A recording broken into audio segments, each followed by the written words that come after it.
Freddie was an old narrow-gauge engine who worked with Sir Handel and Peter Sam long ago on their old railway. He was reunited some years back with his friends on Skarloey's line. Freddie loved being the most daring engine on the railway, even now. One day, he and Sir Handel were musing in the yard. "Remember when we used to race our trains from the old mine?" "Yes, I remember winning quite often." "That's not what I recall." "I remember. You two were stupid. I never approved of your racing." "You were an old fusspot, Duke." "Well, it kept you alive." Peter Sam chimed in. "Do you remember that yellow engine we used to work with?" "You mean Roy? Like daylight I do." "Roy, huh, I hated him too.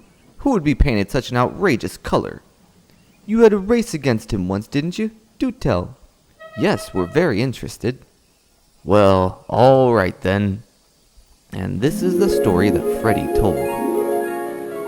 Back long ago, before the railway was in danger of closing, Freddie worked with Sir Handel and Peter Sam, who were named Falcon and Stewart at the time. They also worked with Old Duke and an engine named Roy. Roy was spry for his age and competitive.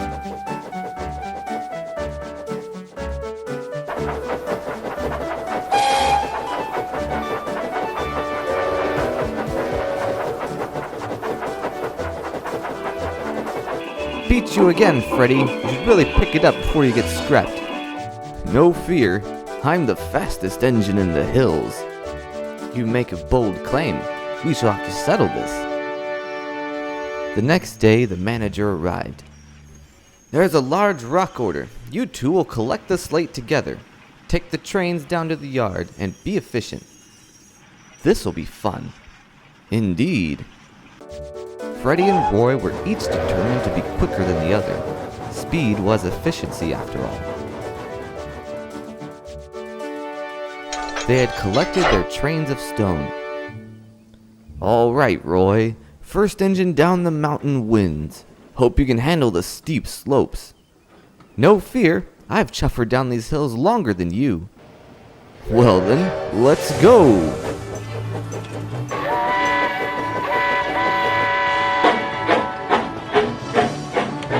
Freddie and Roy raced down the hill with their heavy trains. They wheeshed and rocked around bends. Freddie wouldn't give up, and Roy wouldn't either.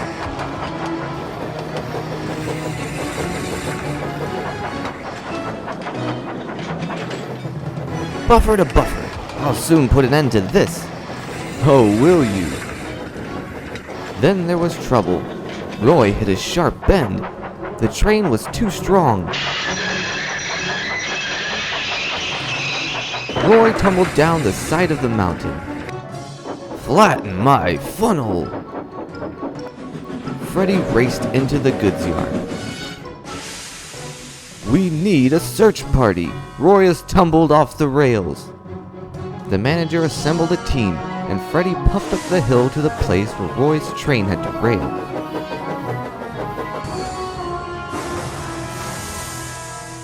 The men looked around. "If he's not close to the rails, the search is no good. We don't have the equipment to move him down a country lane." "He's nowhere in sight." Then Freddie had an idea. "There's a really old line further down. Roy may have crossed its path." "It's a long shot and risky, but we'll try it." The old line had not been maintained for years. The ballast was worn and the rails were weak, but Freddie puffed on. At last, "Freddie!" "By the craggy track! You're one lucky engine, Roy."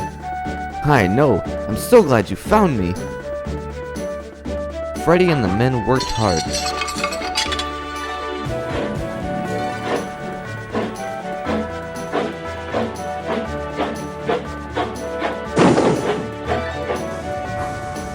At long last, they were able to heave Roy onto the old track, and Freddie pulled them gently to safety.